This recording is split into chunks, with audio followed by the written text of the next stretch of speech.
Mondoro, dans le centre du Mali. C'est ici qu'hier, une attaque djihadiste est survenue. Elle visait un camp de l'armée malienne, non loin de la frontière avec le Burkina Faso. Ce n'est pas la première fois que ce camp est visé. Le ratissage des forces spéciales immédiatement déployées sur zone a permis de retrouver et neutraliser 47 terroristes dans la matinée contre un bilan provisoire ami de 27 morts, 33 blessés, dont 21 graves évacués sur Sévaré, 7 portés disparus et des dégâts matériels. Cela faisait des mois qu'une attaque aussi meurtrière n'avait pas été rapportée. Et elle survient dans un contexte particulier.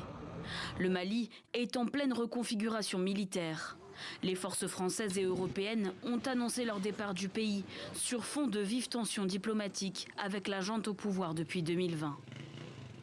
Ces patrouilles étant à l'arrêt, ces patrouilles conjointes étant à l'arrêt, pour des raisons liées à la bourre diplomatique entre Bamako et Paris, et pour des raisons aussi liées au retrait de l'armée burkinabé des frontières avec le Mali, sont des facteurs, entre autres, qui sous-tendraient le pourquoi ces groupes radicaux violents arrivent à sévir avec une telle ampleur dans cette partie.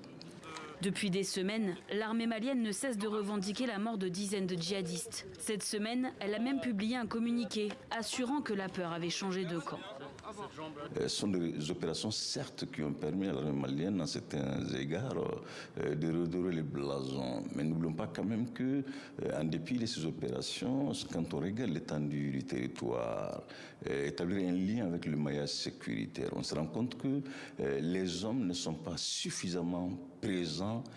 Samedi, le gouvernement malien a décrété un deuil national de 3 jours.